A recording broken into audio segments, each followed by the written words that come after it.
nasal strip over the tip of her mask right there, and she says that it takes away like a lot of fogging. Okay, well really what I wanted to kind of talk about today is just, you know, this intro stuff really isn't in the book. This is kind of just, hopefully you can see my shared screen. So this is your class page. What I did, the first thing we're going to talk about is just the exam and the requirements. I'm going to post a homework sheet when we're done here, and really finding the answers is going to be in between one of these sites. So under vtne exam requirements and information, there'll be a homework sheet that I think I was going to have due, this is Tuesday, Wednesday, maybe Thursday. Just has some questions that you need to kind of go to these websites and find. So that's where you can find the answer. So I put the link to the AABSB website, which I'm going to go to, and the Indiana Board of Examiners. But I also pulled up these sites. So let me just pull them up. Sorry, let me get my chat over here. Okay, so when we're talking about your two resources, is the main website that you're going to want to go to is this AABSB, which is the American Association of Veterinary State Boards. And if you go to this site, this is what it's going to look like. So you got the AABSB here. Sorry, I'm trying to move this little band thing.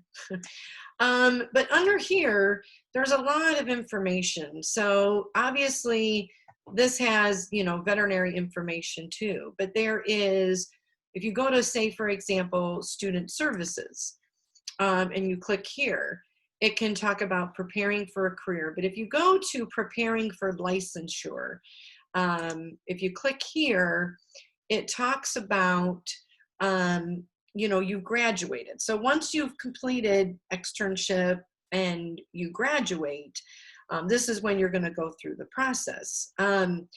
It'll say right here, each state has its own laws. But, you know, what does the license allow you to do? What do the regulators do? Sorry, I can't talk. How to apply for the license, how to send your score. But there is also, if you click on this link, it says each state has its the province is, it goes, how do you find your state information. So all I did here is, here's your board and agency directory. You just click veterinary technician, and when you drop down, you're going to go to Indiana, and the name of our agency is the Indiana Board of Veterinary Medical Examiners.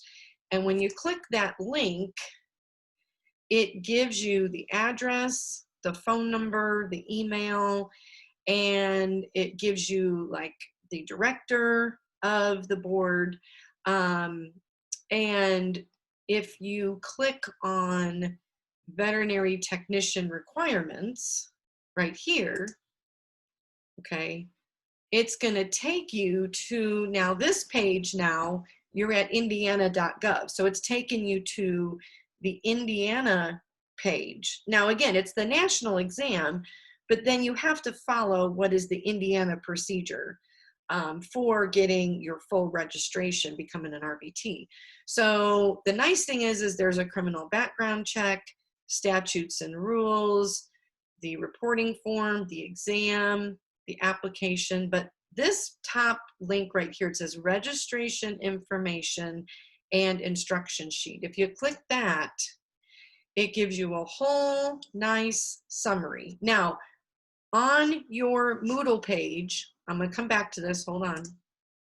I have posted this PDF, okay? But it'd be good for you to go into the AABSB site and, you know, follow that path. But what I did was right here, it is that same PDF. So I copied that link to your Moodle page so that you would have it. But if you click here, it gives you the information, the licensing agency, and then, you know, how do you get registered? So it's kind of a step-by-step. It says here is the, you know, the packet where you fill out your information, your background check. Here is, like, again, the website and the phone numbers. Here is the background check link in this PDF. And then it talks about, you know, passing the exam, based on passing the exam. Now there's some endorsement. This is if you, endorsement is, so say for example, I took 5 years off. Now actually, I will tell you a small story. When I had my son and I left Purdue and I moved to Indy and I stayed home, and it was almost 5 years. I stayed home just because I had 2 little kids and all that. Well, I could have tried to put my license on hold, but I continued to go to CE because in order to stay registered, I had to maintain that license. So there's different, you know, if you let your license lapse, if you take a break, it's a really kind of a lengthy process to get re-registered, and that's kind of what this is explaining here. Now, the other thing that you will have to take, in addition to the national exam, is you have to take a state jurisprudence exam, which is it's a much smaller test, and that one is administered by the state. I've heard when people take it, a lot of it's hard to kind of study for it because a lot of it's just like very, you know, it's kind of like when they ask you these law questions, you're like, well, duh, that's true, or duh, that's false. When they say always and never. And one thing that we will end up going over is like test taking tips, but I'll get you some information for the jurisprudence. But the jurisprudence is in addition to the national exam. Okay, you'll usually take the national exam first, and then you would take the state exam. And once you do that, you have to, it's 30 questions of true and false, multiple choice. I've heard it's pretty self-explanatory. You have to pass by 75%. And there's some downloadable information about that. I might download that and put that on your Moodle page as well. So I'll try to put some of these links, but I think it's good for you to go through this and kind of navigate it. That's kind of what the questions, the homework will be. You'll have to kind of go through some of these sites and to find the answers to these questions. It talks about getting your transcripts. So once, you know, that you've graduated your grades, so you'd end up having to submit your score from your national exam, your jurisprudence test, and then your verification of graduation. And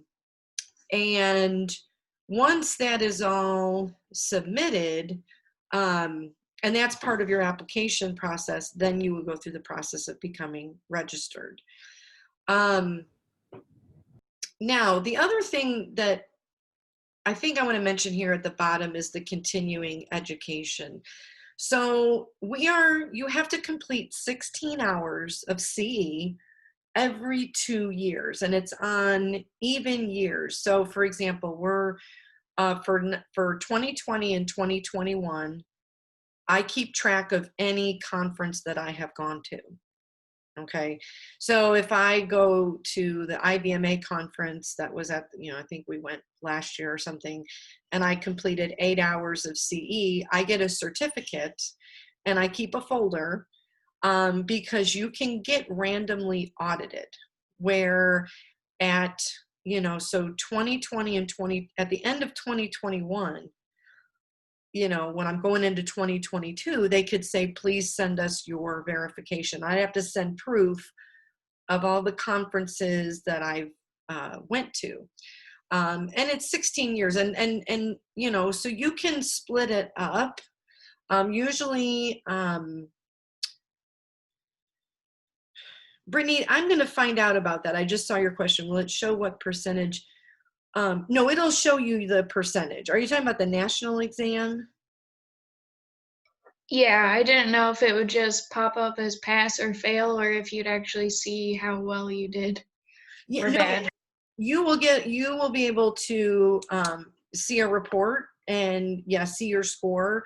And I think it'll even give you a report on your domains, like the anesthesia section, the pharmacology, because I know, and some of that I have to double check with Gillis, because I know she has gotten reports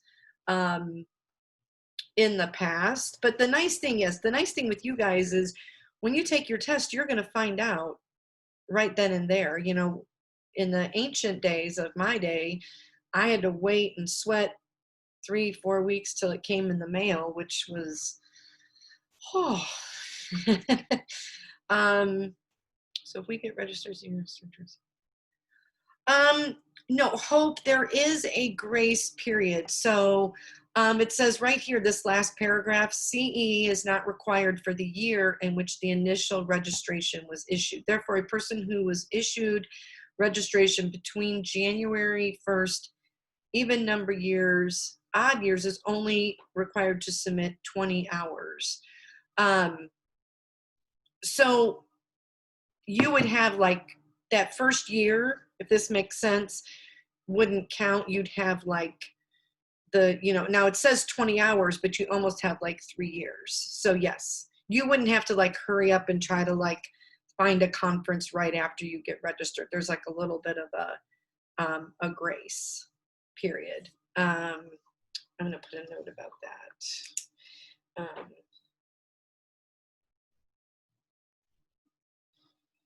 And then score and breakdown. Yeah. So you guys will find all of that, like when you get your national exam, you'll get your score. And I believe it breaks down your score, So like, say for example, you didn't pass, say you were just like really close, and maybe they'll say this section is what you need to, so you can review maybe that section, maybe it's the laboratory questions or, so you have some idea of when you go to retake it. And you may also have an idea, oh my gosh, that section was really difficult. I have to really work on that for the next time, So, so there is the information there. And this is and then this third page is the instruction sheet for the application process. So how to do it, the criminal background check, the fee for applying, how, and I'll talk to you closer to like how you request your transcripts and stuff, because that process will have to be, the school will have to take care of that. So you'll get a score report that'll be sent from the AABSB to, even though you'll find out your score, you would have to get that submitted from AABSB to Indiana, but it'll explain all of that in the application process. And then you'll have, the other thing, if there's a name change, divorce decree, there's instructions here on what information they would need. So this website, and then there is a link here to go back to the AABSB. And let me go back to that 1 second. Okay.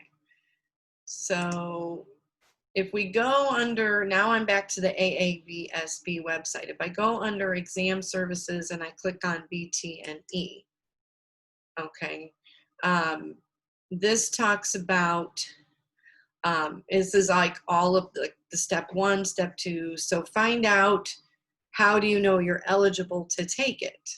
Okay, so, this again is going to, if I click Indiana, it brings up what you have to do to be eligible to take it in the state. So you can click on that. And what I like over here, here's a nice little boom, boom, boom. Okay, check your application, schedule, study, get your score report. So let's talk about the score report, because I know since Brittany, you asked a question. The official score will be printed after you take the exam, so you'll get it right on site. And score reports will be posted to your portal. It says 3 to 4 weeks. So it may take 3 to 4 weeks to get, like, find out which questions that you struggled with. So Brittany, what it's showing here, and I'm going to double check this with Gillis, it looks like you just get the score, and then you can find out maybe, you know, where you struggled when you get the full report from the AABSB.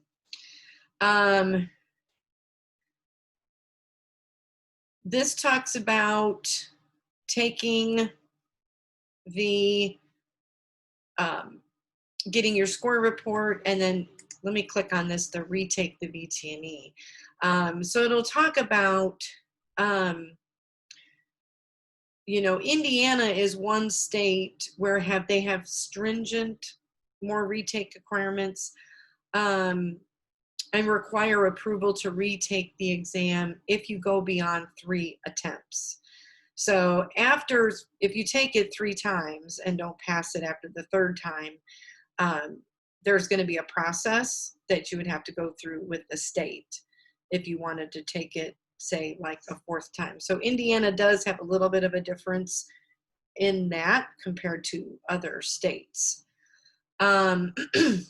So there's information on this page. And there are practice tests through here that are paid that you can take through the site.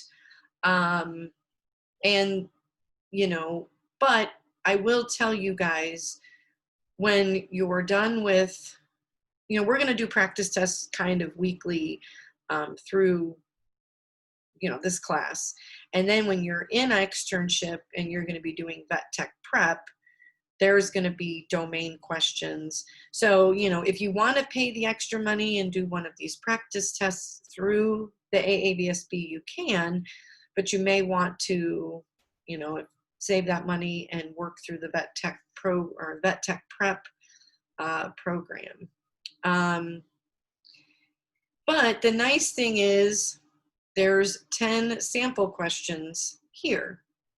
And there are some nice review materials here, like abbreviations, references, and domains. Let me click on the domain section for you. Sorry if this is uber boring. Oops, it popped up on the wrong. And you know what I might do is I think I can upload this also to Moodle later. But for example, here is the current domains. So of the 9, pharmacy and pharmacology, surgical nursing, dentistry, lab procedures, animal care and nursing. Now that's very broad but you can see that's the biggest 30 items, 20% of the items. Diagnostic imaging, you can see, is one of the lowest, where it's 11 items, 7%.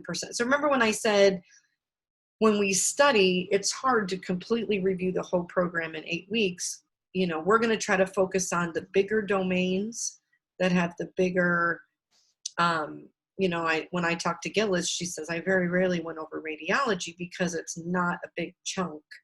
She tried to focus on the bigger chunks, which with most of you that have emailed me back, pharmacology and anesthesia are probably the 2 biggest sections, and then lab. You know, I got some parasitology and dentistry, and, you know, in pharmacology, part of that is going to be math. Some people put math, but we will review, that's probably the best section to review math. is when you get into the pharmacology section. I got a large animal, a common diseases, which, that we can bring up a little bit of that. But I would say the bulk, you can see where your bigger domains are. Pharmacy, surgical nursing, lab procedures, anesthesia, those are big. So that's, I know it does kind of drive me nuts too, James. So there's kind of the domains. And this is, again, I've downloaded this from the site, even though it says 2018, that's the current breakdown. And then under this page here, it says, what are some things to know? So, it gives you some tasks, some surgical nursing, dentistry, lab procedures. Look at this, animal care and nursing. Utilize knowledge of anatomy and physiology and pathophysiology as it applies to patient care and nursing. Wonder who taught you anatomy and physiology? We're gonna need a big review on muscles then. That luckily will pertain to, what's interesting about muscles, and then you get into musculoskeletal diseases. But, I know in Animal Tech 6, you guys go over like common surgical procedures, but what is the nursing care that applies to those patients? Pain management is part of that. How do we do? Well, look under here. ECG, blood pressure, pulse oximetry, to aid in diagnosis or prognosis. Now, you guys aren't diagnosing or really prognosing, but what have I explained? When you get a pulse ox reading, and you kind of need to know what am I expecting is normal, greater than 95%. If it is less than 95, say between 90 and 95%, what does that tell me? Okay, first of all, how is oxygen carried? It's air carried on hemoglobin. Okay, does my patient have an issue with hemoglobin? Is it a probe issue? Is my patient ventilating normally? It's analysis of, so first of all, you have to know the physiology of how oxygen is carried. The monitor, what is it monitoring? Oxygen saturation. And, so if they give you an example, that's part of putting the principles of what and when we get into laboratory values, BUN, what is that? What organ am I evaluating? If it's elevated, so it's kind of, it's trying to put together a lot of pieces. So when you look at something like that, everything that I've taught you guys about normal respiratory physiology, and now you're monitoring patients in surgery. But you also have to think of, I'm talking about pulse ox in an anesthetized patient, but what if you have a patient that presents with a low, comes to the ER with a low pulse? Pulse ox is not just for anesthetized patients. You can do that on, patients that come in to the clinic. So, kind of that's what it's saying here. And then client education, nutrition, some post-op care, preventative care, zoonosis, so when we maybe review parasitology, which are, the parasites that, we talk about that have, zoonotic potential, why are we vaccinating? You can see this animal care and nursing, and you can see some of this is like going beyond, like it's under animal care and nursing, but you've got some lab stuff because maintain diagnostic equipment and, getting samples. So, we'll try to put some of that together in summary.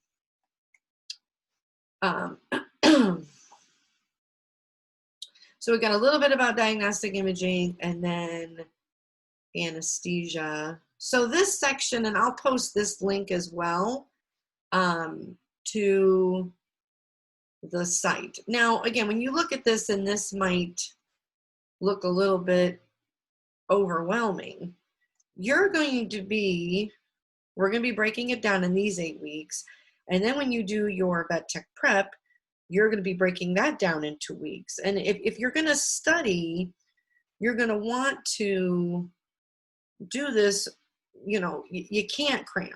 I want to get that out of everybody's head. This is not something that a day or two before you're like, I'm just going to sit down with that. I used to be a bad procrastinator, sometimes still have issues. You're going to want to space yourself out and give yourself time. The night before, you should really just be taking a good night's sleep, eat a good breakfast, because, by then you just don't want to bog yourself down. So there's going to be steps that we're going to review. There's going to be vet tech prep, and it's going to be really just trying to spread it out over time. So I will put this link to,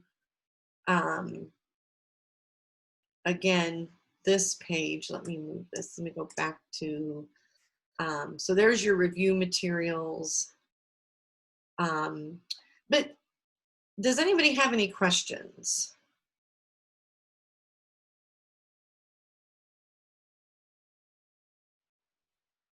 Okay, so what I think I'll do for today, okay, so if you go back to, let me get back to your class page. I'll put a few more links here under vtne exam. I'll put the homework sheet, which will be due again on, well, James, there will be review questions. I may take some from the book. I might take, have some that are my own. So I have like a couple different sources for our weekly or work for our exams over this. I'll have that information. But I'm going to try to use the types of questions that in a way that they would maybe present it. So if that makes sense. So it'll try to be in like that format.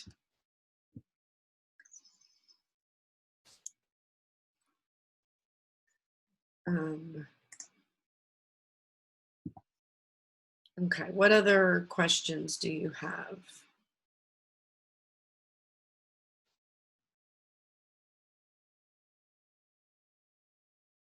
Yes, okay, and James, I'm glad you said something. So we are going to talk a little bit about test taking tips. And what I find when I go over, like I was the other night, I was quizzing myself. I opened a section on pharmacology, and I was like, I don't know everything in this book, God forbid. I mean, I have, this is going to be a good review for me as well. But, I'm just like, I just flipped it open to a section, and I'm like, let me look at some of these questions. And 9 times out of 10, just like you said, I can rule out 2 answers. Like, I'm like, it's not A, it's not C. So it's either B or D. And sometimes they're going to be very close. And I applied some common sense sometimes on questions that I was guessing. And that's where we're going to talk about the test taking tips on how, what do you do if you're stuck? What do you do if you're not sure? How do we make a best guess? And sometimes it is the best answer. Which do you think of the 2? The other thing that I did mention to you guys is the test questions are famous for this. They'll make a big question and they'll put information in there that's not essential to answering the question. And that's part of filtering out. A lot of times they'll do that in dosage questions. Like, you have a 40-pound dog and he has blah, blah, blah, and the doctor wants metronidazole at 5 mg per kg BID. What are the side effects of this medication or something? And you're all thinking maybe it's math, and then it asks you about side effects, or sometimes it is math and the side effects don't have anything to do with what the question's asking. So we'll try to, as I find questions like that, I'll try to use those in lecture to kind of explain, here's a perfect question that is literally, this doesn't mean anything, that doesn't mean anything.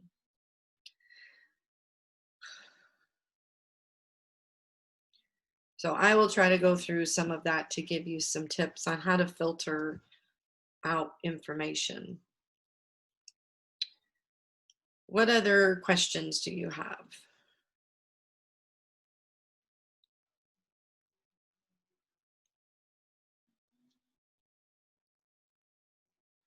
Okay, if you don't have any other questions for now, I will post some more links on your Moodle page, and I will post the homework that'll be due Thursday.